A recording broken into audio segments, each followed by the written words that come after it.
سب سے پہلے تو میں صدر محترم کا شکریہ ادا کرتا ہوں کہ مجھے آج کے اس عظیم الشان پروگرام میں بولنے کا موقع دیا گیا، اور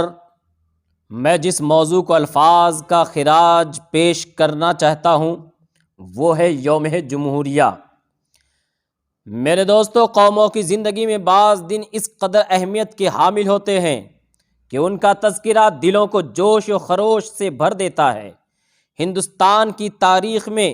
26 جنوری کا دن ایسی ہی اہمیت کا حامل ہے۔ 26 جنوری محض ایک دن نہیں ہے بلکہ مجاہدین آزادی کے بے مثال جذبہ قربانی کا پیغام بھی ہے۔ اس دن کی تاریخی عظمت کے پیش نظر آج وطن عزیز کے ہر شہر اور قصبہ میں خوشی و مسرت کے جشن منائے جا رہے ہیں۔ میرے دوستوں اور بزرگوں، ہندوستان کی تاریخ میں جشن یوم جمہوریہ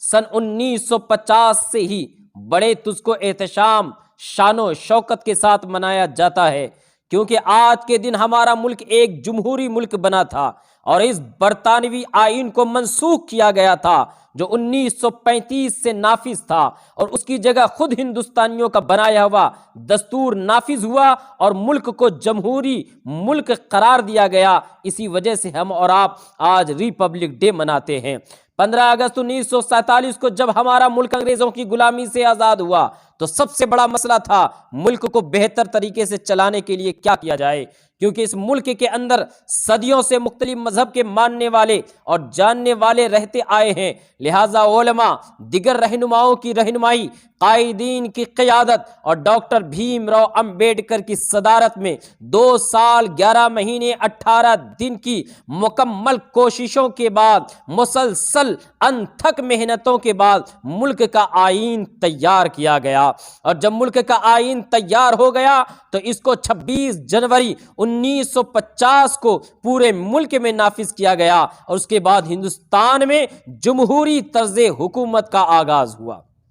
جس میں تمام لوگوں کے لیے آزادی، انصاف، مساوات کی ضمانت دی گئی۔ تمام ہندوستانیوں کو یقین دلایا گیا کہ وہ اس ملک کے اندر امن سے رہیں گے اور انہیں ہر طرح کا تحفظ حاصل رہے گا، ان کے ساتھ کسی بھی معاملے میں امتیازی سلوک نہیں کیا جائے گا۔ یوم جمہوریہ کے اس موقع پر اس بات کا اعتراف کرنے میں یقینی طور پر فخر ہوتا ہے کہ ہم ایک جمہوری ملک کے شہری ہیں۔ ہمارے ملک کا دستور دنیا کے طویل ترین دستوروں میں سے ایک ہے۔ ہمیں اس بات پر فخر ہوتا ہے کہ ہم ایک ایسے ملک کے شہری ہیں جہاں گنگا جمنا تہذیب کی فضا رچی بسی ہوئی ہے۔ ارے میرے دوستو، جہاں ہندو مسلمان اتحاد کی مثال قائم کی جاتی ہے، لیکن افسوس کہ ہمارے ملک کی شاندار، جاندار، مثالی اور تاریخی جمہوریت گزشتہ چند برسوں سے بری طرح پامال ہو رہی ہے، تباہ و برباد ہو رہی ہے،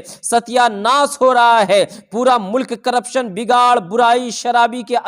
کی آماج گاہ بن چکا ہے، اتحاد ختم ہو چکا ہے، فسادات، جرائم، رشوت خوری، کالا بازاری، سماجی نابرابری، بے روزگاری، دہشت گردی کا سلسلہ بڑھتا ہوا چلا جا رہا ہے۔ آئے دن کہیں نہ کہیں کسی کو کسی نہ کسی جانور کے نام پر یا پھر موب لنچنگ کے نام پر مار دیا جا رہا ہے۔ خطرناک صورتحال اختیار کر چکا ہے ہمارے ملک کے اندر۔ اگر اس کو ہم سب نے مل کے اگر اس کو روکنے کی کوشش نہ کی، آپ نظر دوڑائیے، نگاہ ڈالیے، ملک کی جمہوریت، سالمیت کو کمزور کرنے کی سازشیں ہو رہی ہیں۔ کچھ فرقہ پرست عناصر وطن کی وحدت کو اپنے زہریلی ارادوں کے خنجر سے زخم دینے کی کوشش کر رہے ہیں، جس کے باعث ہم کبھی ہندو، کبھی مسلم، کبھی سکھ، کبھی عیسائی بن کر ایک دوسرے کے خون کے پیاسے ہو جاتے ہیں، اگر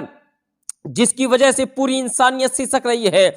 بلک رہی ہے، تڑپ رہی ہے، خون کے آنسو بہا رہی ہے۔ یقیناً یہ ہماری بد نصیبی ہے، ہمارے سماج کی بد نصیبی ہے، ہمارے معاشرے کی بد نصیبی ہے، ہمارے ملک کی بد نصیبی ہے، بلکہ پوری دنیا انسانیت کی بد نصیبی ہے کہ ایسے ماحول